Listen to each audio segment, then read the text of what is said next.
성도 여러분 안녕하십니까? 찬양 감사하죠?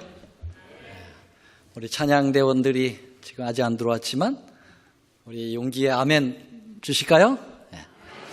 찬양의 그 감동에 비해서 아멘 소리가 너무 작은 것 같아요.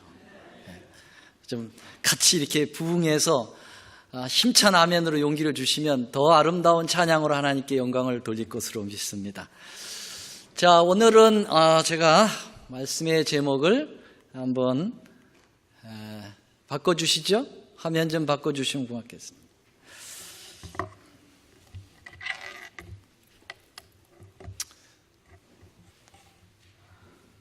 하나님의 말씀 누가복음 8장 22절로 24절에 있는 말씀이 오늘 본문의 말씀인데요. 우리 함께 같이 다시 읽겠습니다. 하루는 시작. 하루는 제자들과 함께 배 오르사 저에게 이르시되 호수 저편으로 건너가자 하시매 이에 떠나 행선할 때에 예수께서 잠이 드셨더니 마침 광풍이 호수로 내리침에 배에 물이 가득하게 되어 위태한지라. 제자들이 나와 깨어 가로되 주여 주여 우리가 죽겠나이다 한데 예수께서 잠을 깨사 바람과 물결을 꾸짖으시니 이에 그쳐 잔잔하여 지더라. 여러분 퀴즈를 하나 드리고 시작하겠습니다. 라면 맛있어요? 네, 맛있어요. 그러나 라면은 뉴스타트 원칙에 안 좋지요? 네.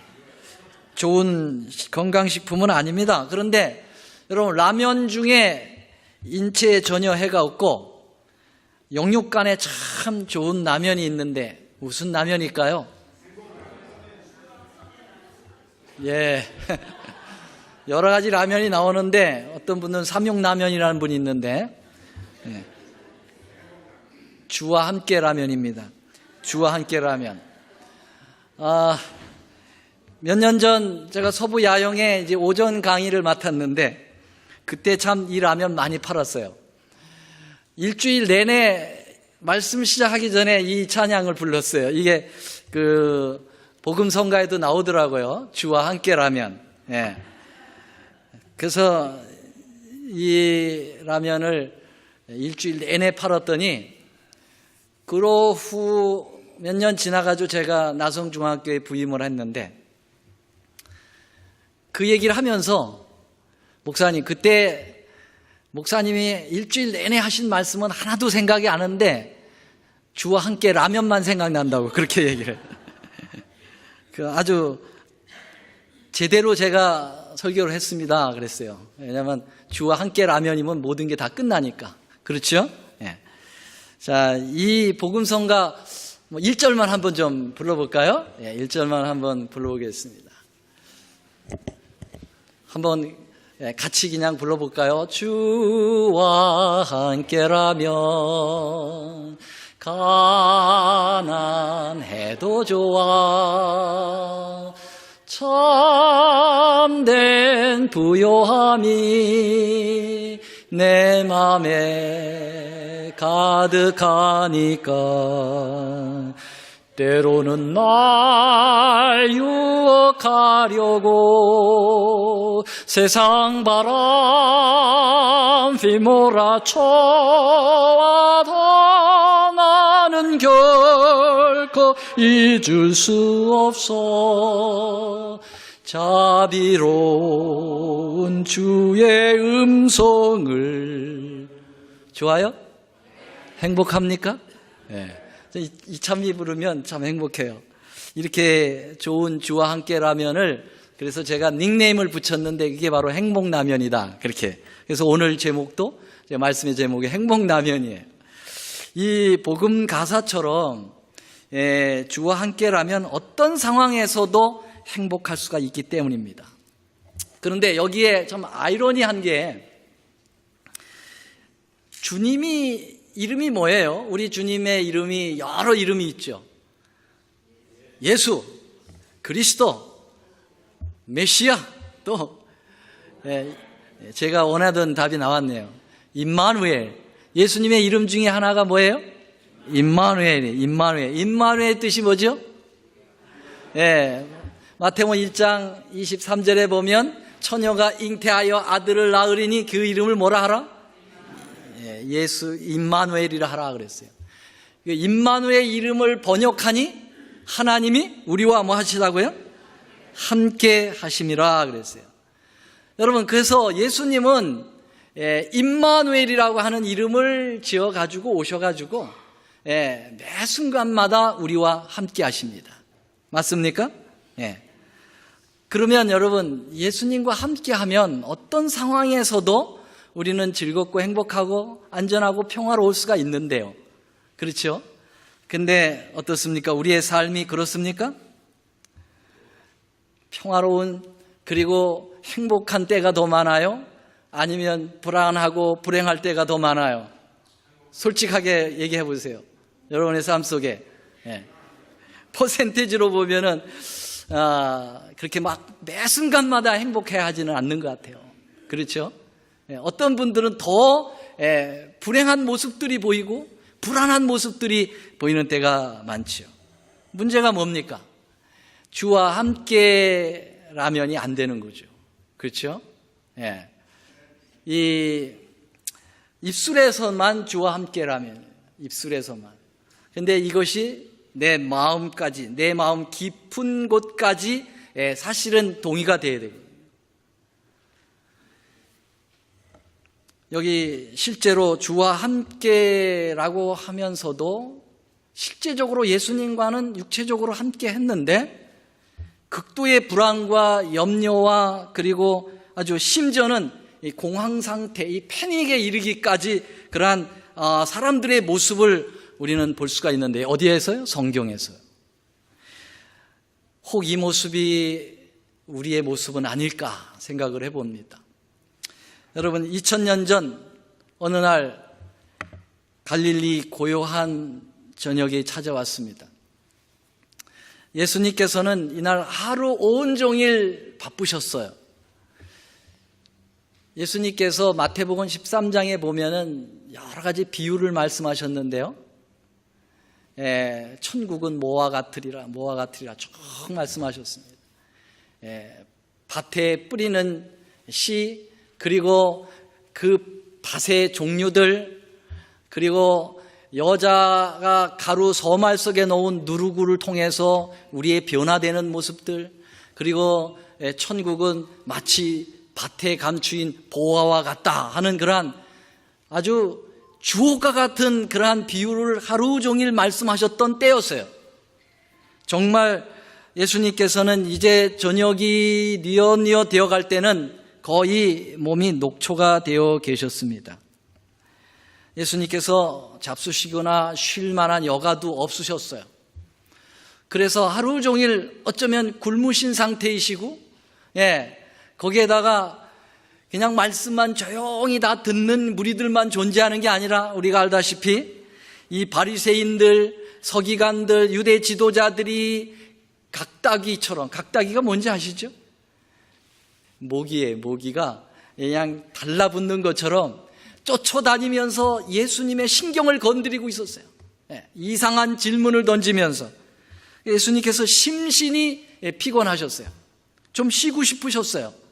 그래서 제자들에게 명령을 해서 얘들아, 바다 건너편으로 건너가자. 빨리 배를 준비하라고 말씀하시고 예수님께서 배에 오르셨습니다.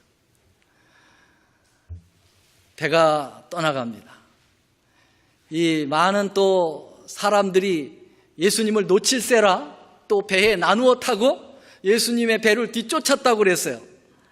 그래서 배가 이제 한참 이제 갈릴리 호수 가운데로 저어갑니다. 근데 예수님께서 너무 지치셨기 때문에 배에 오르자마자 얼마 후에 바로 고무를 베고 고온하게 주무시게 되었죠.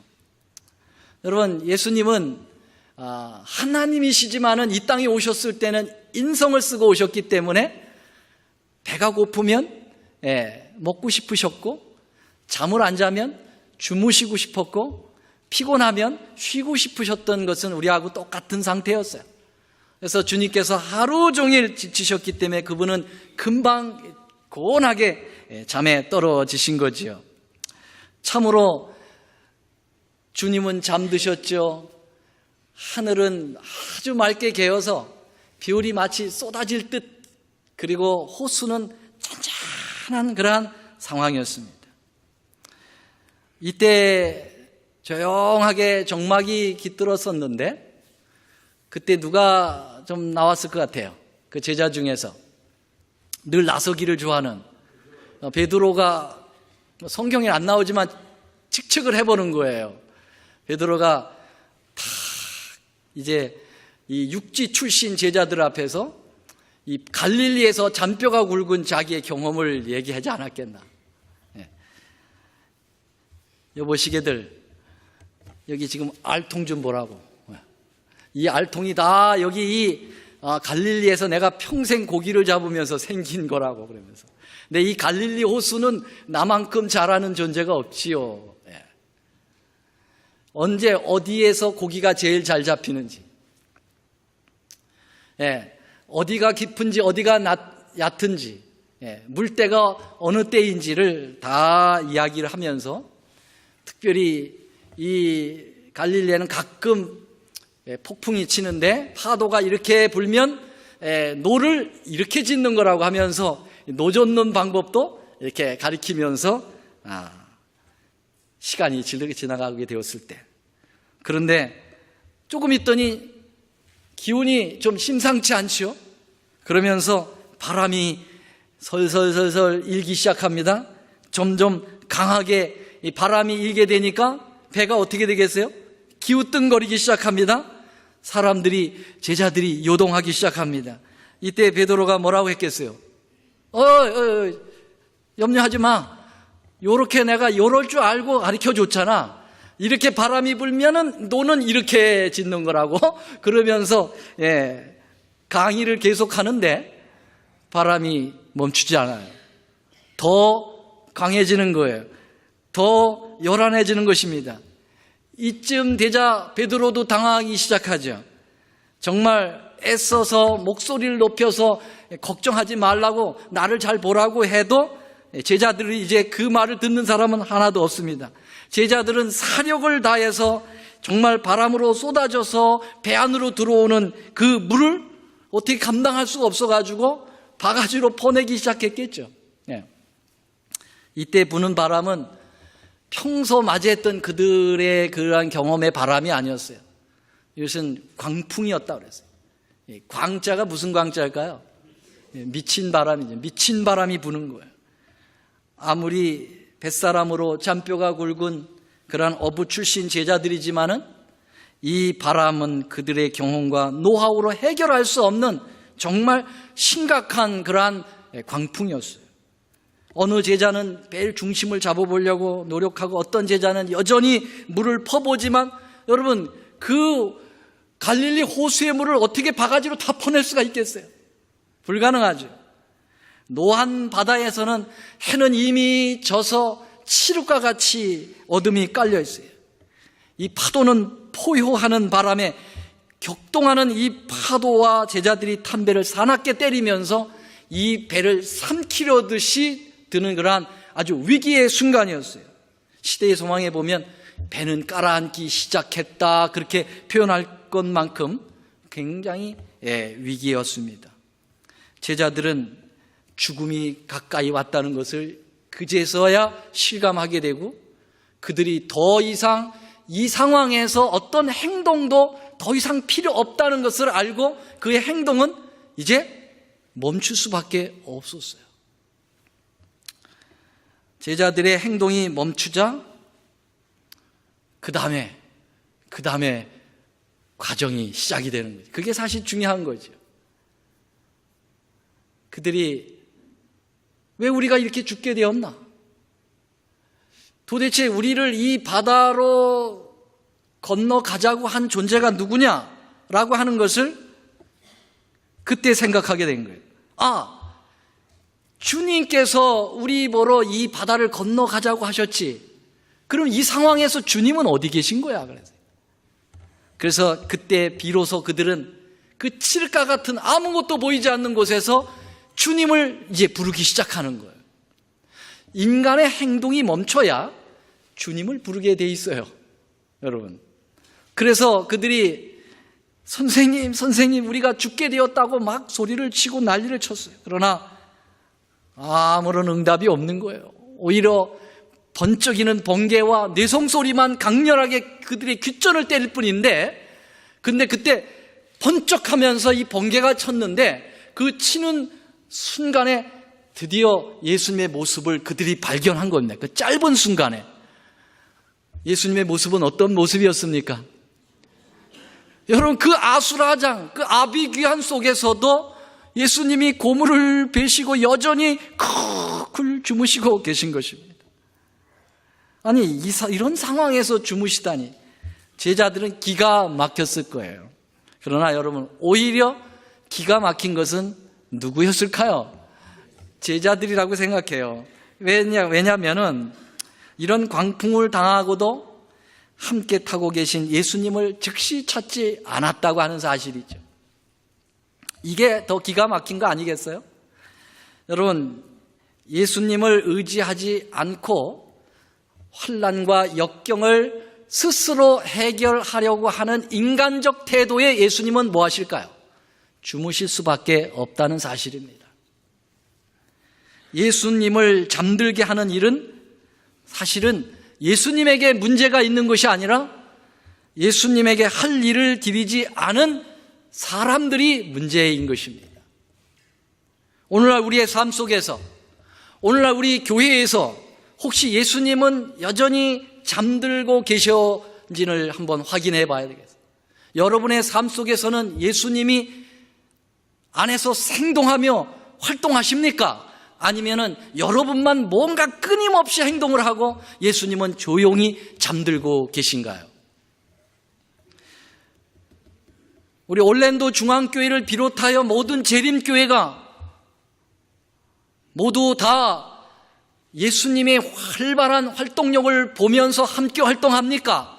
아니면 예수님을 고이 한편에 잠재워주고 스스로 뭔가 해보려고 발버둥을 치고 있는 그런 쓸데없는 노력에 사로잡혀 있는지 생각해 봐야 할 것입니다. 여러분, 그분이 잠들어 계시면 우리는 고생이고 걱정이고 실망이고 희망이 없는 것입니다.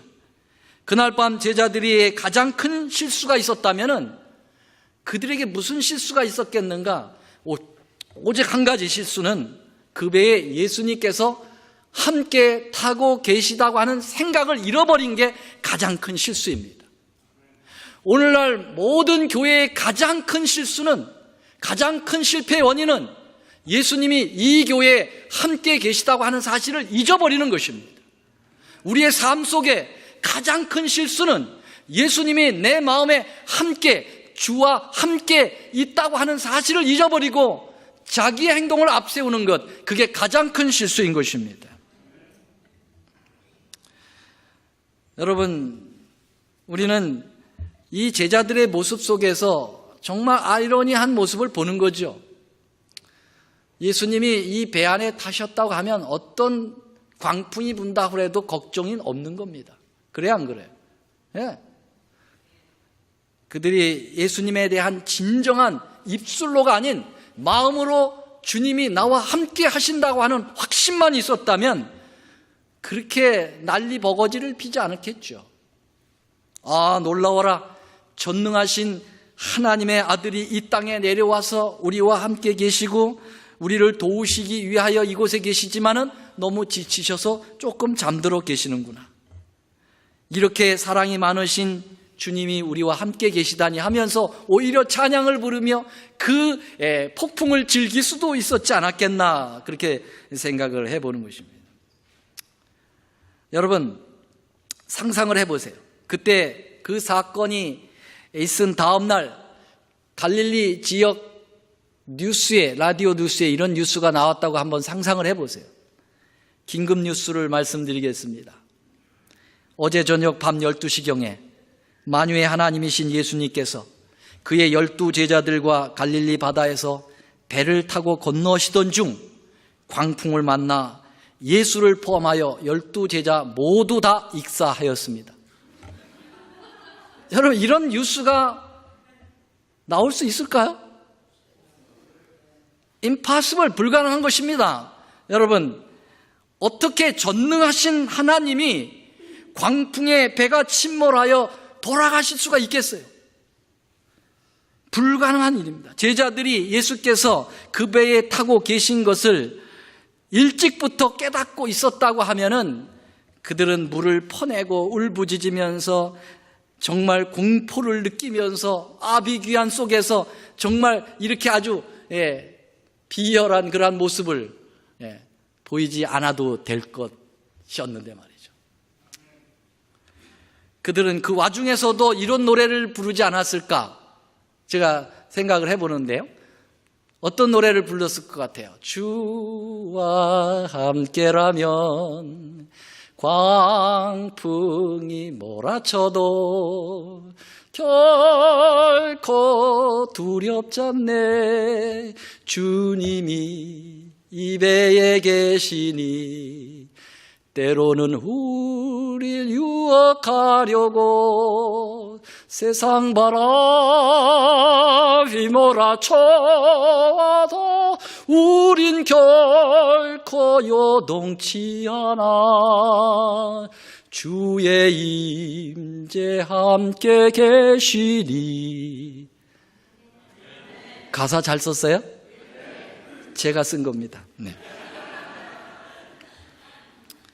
여러분, 정말 그래요. 예수님이 내 배에 함께 타신다면 뭐가 걱정이 있겠어요? 그렇지 않아요? 절대로 침몰하지 않아요. 네. 그래서 여기 시대의 소망 336쪽에 보면 이런 말씀이 있어요. 제자들이 예수를 의뢰하였다면 저들은 평강 가운데 있었을 것이다. 위기를 당했을 때 저희의 두려움은 그들의 불신을 드러내 주었다. 그들은 자신을 구원하려고 노력하는 중에 예수를 잊고 있었다.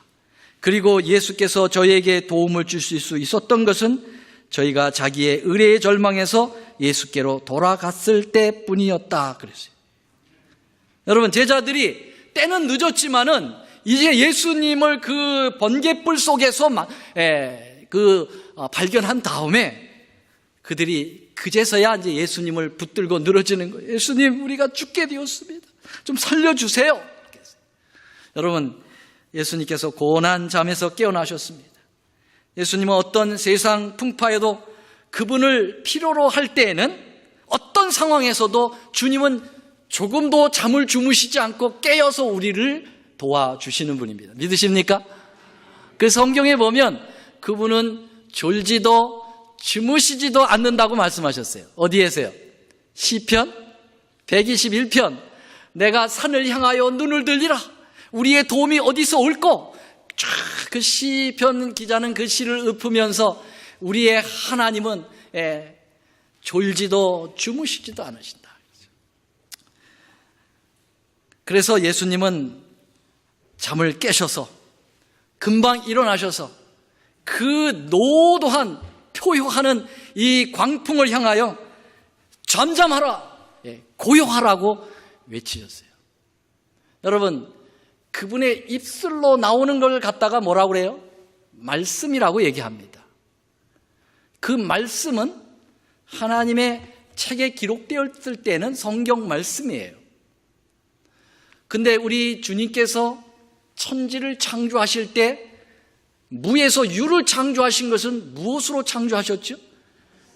시편 33편에 보면 말씀으로 창조하셨다고 그랬어요. 그분이 말씀하시면 존재하는 것입니다.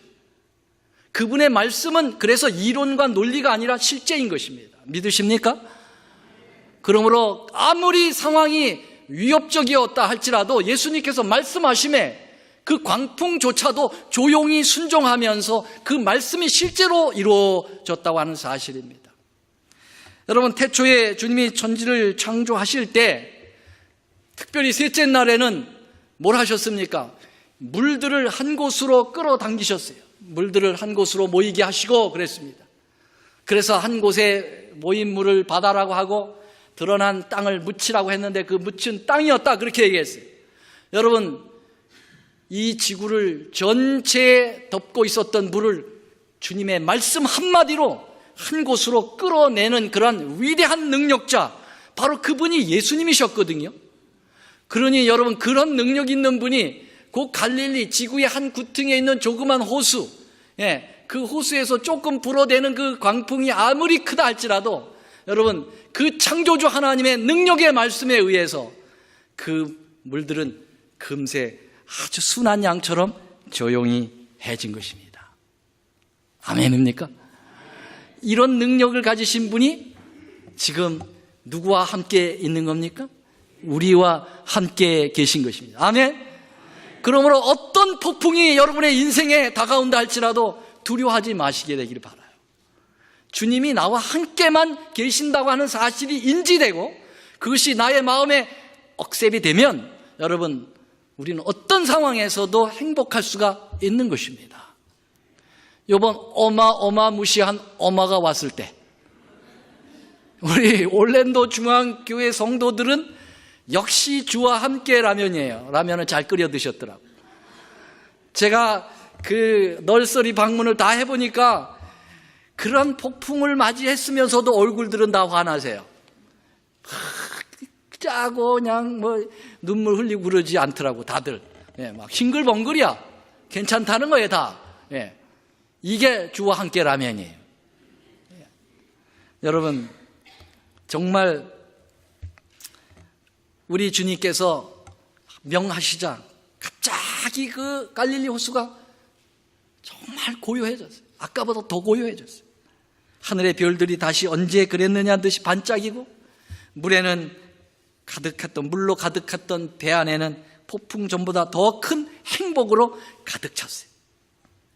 그렇습니다, 여러분. 주와 함께라면 우리는 우리의 삶에 어떤 폭풍이 몰아쳐온다 하도 항상 고요하고 늘 행복할 수가 있습니다. 오늘날 우리가 당하는 모든 염려와 절망과 부르짖음은 그분이 함께 계심을 잊어버린 중대한 망각적 실수 때문이라고 하는 사실을 기억하셔야 합니다. 예수님은 우리에게 이 세상 마지막까지 함께 하시겠다고 약속하셨습니다. 어디에서요? 마태복음 28장 마지막 절 20절, 내가 세상 끝날까지 너와 항상 함께 있으리라 하시고 그랬어요. 여러분, 예수님은 아예 우리와 함께 하고 계시고 싶으셔서 그 이름조차 내가 너와 함께 한다라고 하는 임마누엘이라고 하는 이름을 지어가지고 이 땅에 오셨어요. 여러분, 우리만 거절하지 않으시면 그분은 우리 마음에 항상 존재합니다. 아멘? 여러분들이 잘 아는 메소디스트 운동을 일으켜서 감리교회를 창설했던 위대한 창시자였던 그 요한 웨슬레와 찰스 웨슬레, 이 사람들은 대단한 신학자요, 대단한 전도자요, 대단한 부흥가였습니다. 그래서 그 당시에 이 영국을 비롯하여 전 유럽을 복음으로 불지르겠다고 하는 그런 엄청난 비전을 가지고 세계를 뒤집고 있었어요. 대단한 사람들이었어요. 그는 기도하기를, 하나님, 저에게 딱 하나님의 마음에 맞는 사람 10명만 저에게 주시면 전 세계를 나의 교구로 만들겠다고 그렇게 주님 앞에 기도했어요. 그들이 이제 대서양을 건너서 미국에 전도차 오는 도중이었습니다. 한창 대서양 중앙에 왔을 때 바로 이 예수님의 제자들이 만났던 그 갈릴리의 광풍과 같은 광풍이 몰아쳐가지고 완전히 배가 말이죠, 정말 침몰 지경에 이르렀어요. 배 안에 탔던 사람들이 모두 아우성을 치면서 그 초조함과 그 정말 어떻게 할 바를 모르면서 당황하는 그런 모습들이 다 보이고 있었어요. 이 찰스 웨슬레와 요한 웨슬러 형제도 그 죽음 앞에서 이제 어떻게 할 것인가 너무 당황스러워가지고 어떻게 할 바를 모르고 있었습니다. 그런데 그 폭풍 속에서 저 배 한 귀속에서 음악이 들리는 거예요. 아주 지극한 그런 아주 화음에 감동 어린 그런 음악이 들리는 거예요. 그래서 그들이 급히 글로 달려갔어요. 비틀거리는 그 배의 배전을 붙들고 그곳에 가보니까 그곳에 한 무리들이 그 와중 속에서 찬양을 부르는데요, 그들의 얼굴의 모습을 보니까 가식의 얼굴들이 아니에요. 정말 얼굴에 지극한 평안을 가지고 환한 얼굴을 가지고 하나님 앞에 영광과 찬양을 돌리고 있었어요. 와, 저 사람들이 누군가? 이거 알고 보니까 모라비안 교도들이었어요. 진센돌프라고 하는 백작이 세운 모라비안 교도들이었는데, 그 사람들은 17, 18세기에 경건운동을 일으킨 훌륭한 사람들이었어요. 그 사람들이 그 배에서 그 와중 속에서도 전혀 요동하지 아니하고 죽음 앞에서 하나님을 찬양하는 그 모습에서 찰스와 요한 웨슬레가 깊은 감동을 받는 거예요. 자기의 신앙이 이제까지 껍데기였다는 사실을 알게 되었어요. 내가 정말 유럽을 뒤집어 엎으려고 했던 이것이 얼마나 정말 힘없는 나의 짓이었던가를 생각했다는 거죠. 죽음 앞에서도 정말 주님과 함께하는 그 임재의 경험을 하고 있는 이들이 진실된 하나님을 믿는 백성들이 아니겠는가. 그래서 그는 미국에서 와서 전도회를 마치고 다시 대서양 타고 돌아가서 그들은 정말 이 모라비안 교도들이 보여준 하나님과 함께하는 진실된 신앙의 모습으로 새로 거듭나게 되었고, 그 born again, 거듭남의 그 경험을 살려가지고 다시 메소디스트 운동을 일으켜서 거대한 감리교회를 만든 것입니다. 여러분, 요새 세상은 미친 바람이 부는 세상입니다. 갈릴리에만 부는 게 아니고 대서양에만 부는 게 아니라 우리가 살고 있는 이 세상에 무슨 바람이 불어요? 미친 바람이 불어요. 미친 바람이. 제정신이 아니에요, 세상이. 여러분 다 경험하셨을 거예요. 이것은 지난 일요일 10월 1일 밤 10시경에 벌어진 라스베가스에서 이루어졌던 일들인 총기 난사 사건이었죠. 미국은 지금 일주일 내내 이 일로 인해서 아주 혼란스러워하고 있습니다. 패드기라고 하는 사람이 32층 호텔에서 수만 명이 모여있는 그 운집된 그 콘서트장에 대고서는 무차별 기관총을 난사해서 52명이 죽고 200여 명이 사상을 당하는 그런 엄청난 일들이 벌어졌죠. 이게 바로 미친 바람이 아니고 뭐겠어요? 제정신입니까? 이게 총기를 난사한 용의자만 그런가요? 아니에요. 여러분, 세상은 미쳤습니다. 이 미친 바람이 심지어는 교회 안까지 넘어 들어와서 교회라는 배가 침몰의 위기를 맞을 느낌이 있을 때까지 우리는 종종 이런 것을 경험합니다. 세상이 미쳤어요. 상식적이지 않아요. 상식만 됐어도 좋겠어요. 그런데 여러분, 상식적이지도 않아요. 이런 미친 바람이 불 때 우리에게는 인간적 대응을 해서는 같이 미칩니다. 그래서 이 미친 것을 잡기 위해서 똑같이 행동하다가 또 미쳐가는 사람들 많이 있어요.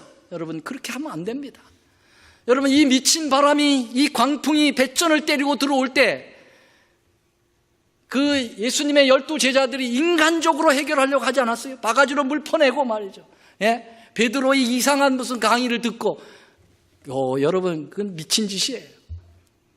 여러분, 세상에 광풍이 불고 교회 안팎으로 이러한 미친 바람이 불 때 우리가 제일 먼저 찾아야 되는 것은 나의 행동이 아니라 예수 그리스도, 그분이 나와 함께 계시는 임마누엘 예수님을 찾아내는 것입니다. 그것이 최고의 방법이에요.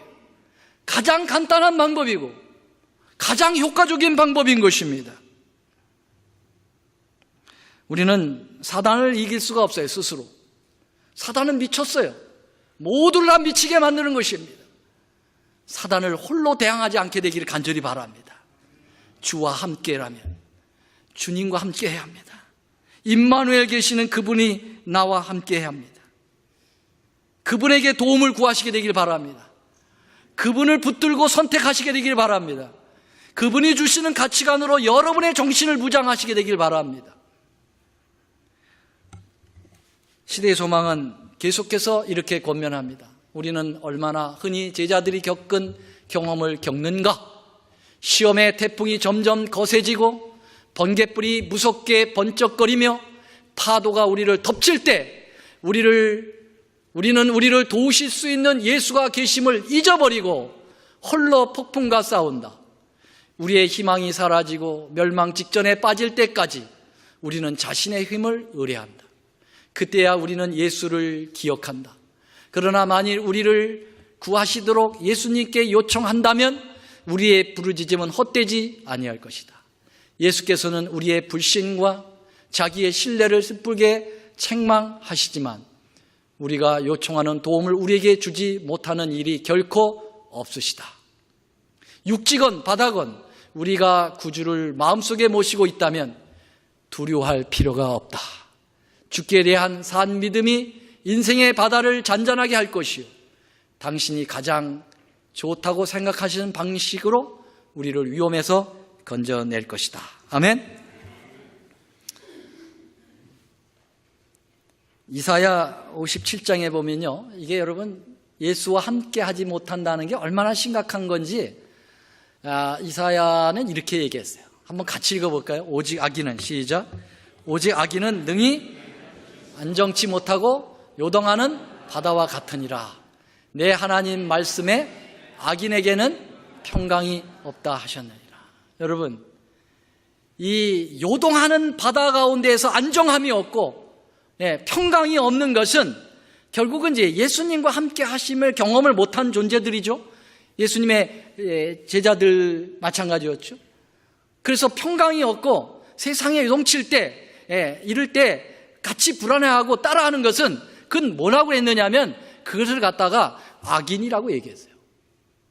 여러분, 악한 것은 나쁜 짓을 간음을 저지르고 도둑질하고, 여러분 그것만 악인이 아니에요. 예수님을 인정하지 못하고 나와 함께 계심을 경험하지 못한 모든 순간 나는 뭐가 되는 거예요? 악인이 될 수 있다는 거예요. 악인하면 여러분 다른 사람들 쳐다보죠? 근데 악인하면 내가 어떤 여건 속에서 예수님은 잠재워두고 내가 하려고 하는 그런 발버둥침 속에 내가 비로소 지금 악을 행하고 있구나 생각을 해야 된다고 하는 사실이죠. 예수님 없이 홀로 하려고 하는 것이 죄입니다. 믿음으로 말미암는 의가 뭡니까? 예수 없이 자기가 행동하려고 하는 것이 그게 여러분 행위로 말미암는 의 아니에요? 그리고 예수님이 나와 함께 늘 하고 계시다고 하는 사실을 인정하고 그분을 통해서 그분이 일하시고 내가 그분의 감동에 의해서 나도 따라 그분과 함께 일하게 될 때 이게 진정한 믿음으로 말미암는 의가 아닐까요? 여러분, 예수님 없이 절대 홀로 뭔가를 하거나 모든 역경을 맞이하려고 하는 그러한 태도 속히 중단해야 되고, 우리는 한순간도 예수님과 떨어질 수 없다고 하는 각오를 가지고 주님을 붙들고 살아야 합니다. 우리만 영접하기만 하면 주님은 언제든지 우리 곁에 와 계십니다. 여러분, 이 벽에 보면은 이 콘센트가 있죠. 거기까지 항상 뭐가 와 있어요? 전기가 와 있습니다. 거기다 코드로 꽂기만 하면 언제든지 파워가 연결되어 있어요. 여러분, 예수님은 바로 우리의 가까이에 스탠바이 하고 계시죠. 스탠바이. 우리가 그분과 꽂기만 하면 바로 그분의 파워가 내 안으로 들어오는 것입니다. 아멘. 예수님을 여러분 꼭 함께 하시게 되기를 간절히 바랍니다. 그토록 우리와 함께 하고 싶으셔서 이름까지 임마누엘이라고 지어가지고 우리 가까이 오신 그 예수님을 여러분 마음만 여시면 언제든지 들어오셔서 우리와 함께 하시는 것이에요. 한 말씀 드리고 마치겠습니다. 소모나의 감독 폴리카푸스라고 하는 감독이 있었어요. 이 사람이 예수 믿는다고 하는 이유로 로마 총독에 잡혀서 순교하게 되는데 그날이 안식일이었습니다. 그가 이 거룩한 날에 구차히 피하려 들지 아니하고 오히려 그들이 잡으러 올 때 안식일 날 문을 열고 기다렸어요. 이 안식일에 하나님의 거룩한 임재 속에 자기가 들어가기를 원했던 것입니다. 총독이 얘기했어요. 그때 나이 86세. 지금도 86세는 많은데 말이죠. 총독이 이렇게 유혹했어요. 당신 나이를 생각하시오. 그리스도를 저주하면, 가이사로 맹세하면 당신을 살려주겠소. 이때 폴리카푸스가 그들을 향하여 이렇게 얘기했어요. 나는 86세입니다. 그리고 이 86년 동안 우리 그리스도를 섬기면서 살아왔습니다. 그동안 주님은 늘 나와 함께 계셨고 한 번도 나를 섭섭하게 하신 일이 없으십니다. 그런데 어찌 이제 와서 제가 나를 구원해 주신 나의 왕, 나의 주, 나의 임마누엘을 욕하고 살겠습니까? 총독이 가이사를 위해 충성을 약속하시오. 그 길만이 당신에게 최선이 될 것이오. 폴리갑이 얘기합니다. 당신들은 애써 서두르지 마시오. 가이사를 위해 서약시키려고 허세를 떠는 모양인데 내가 누구며 내가 무엇을 하는 사람인지를 모른 채 할 것 없소. 내가 서슴지 않고 고백하리로다. 나는 그리스도인이요. 만일 당신이 그리스도계의 교의가 뭔지를 배우기를 원하면 나에게 시간을 주시오. 내가 당신에게 예수가 누군지를 가르쳐 줄 거예요. 총독이 이렇게 얘기했어요. 지금 내 수중에는 사나운 야수들이 있다. 당신이 변심하지 또 회개하지 않으면 그들의 밥이 될 거요. 다시 위협했습니다. 좋을 대로 하시오. 우리는 선한 것에서 악한 것으로 회개하는 간섭이 없소. 오히려 악에서 의로움으로 회개함이 마땅하오. 회개하시오. 만일 야수들의 경멸하고 마음을 바꾸지 않으면 불태워 죽일 거라고 얘기했어요. 그때 폴리갑이 이렇게 얘기했어요. 당신은 잠깐 타다가 곧 꺼질 불로 나를 위협하고 있으나 이는 당신이 장차 있을 심판과 악인에게 임할 영원한 형벌의 불을 알지 못하기 때문이요. 자, 무엇 때문에 머뭇거리시오. 어서 당신이 하고 싶은 대로 하라. 그러면서 그는 불타오르는 장작더미 위에서 조금도 요동하지 아니하고 죽음을 맞이하고 있는데 불에 탈 때 요동칠까 봐 손을 묶고 못을 박으려고 할 때 소리를 쳤습니다. 나를 이대로 놔두시오. 나와 함께 하시는 임마누엘 예수님께서 이 불에서 나를 능히 요동하지 않게 하실 겁니다. 그는 장렬한 순교 현장에서 환한 행복한 미소를 지으면서 임마누엘 예수님을 꼭 붙들고 마지막 기도를 올리면서 형장에 이슬도 사라졌습니다. 여러분, 노 감독 폴리카푸스는 그의 인생 동안 안식일을 준수했을 뿐만 아니라 그의 생애에 있어서 최후의 안식일까지 하나님 앞에 가장 향기로운 사한 제사를 드렸어요. 로마서 12장 1절 2절에 보면 너희의 몸을 하나님께 사한 제사로 드리라고 했는데요. 여러분, 제물은 불에 태워져야 돼요. 정말 그야말로 문자 그대로 하나님 앞에 사한 제사를 드린 사람은 폴리카푸스였어요. 그는 마지막 죽어가면서도 그의 임마누엘 되시는 예수님을 그렇게 붙들고 그분에게 제물이 되어 돌아가셨어요. 멋있는 우리 믿음의 안식일 교회 선배십니다. 사랑하신 여러분, 우리 교회를 행복하게 하고 싶으십니까? 주님과 함께 하시게 되길 바랍니다. 주와 함께라면, 이 라면 해롭지 않으니까 많이 끓여 드세요. 네. 그리고 행복하세요. 말씀 마치겠습니다. 사랑의 우리 하나님, 늘 함께 하옵소서. 임마누엘 이름까지 지어가지고 오셔서 한순간도 우리와 떨어지고 싶으신 마음이 없으셔서 언제든지 우리와 함께 하시고 싶어 하시는 그 예수님을 거절만 하지 않으신다면 오늘 우리는 예수님과 함께 행복할 수 있습니다. 오 아버지요, 오늘 말씀해 주셨던 것처럼 예수님의 12 제자들이 예수님과 육체적으로는 함께 있는 것 같았지만 정작 필요할 때 예수님과 함께 하지 못했으므로 불안하고 초조하고 정말 가치 없는 인생처럼 보여졌던 그런 모습들, 우리의 삶 속에 날마다 일어나지는 않고 있는지요? 아버지, 회개하게 도와주시옵소서.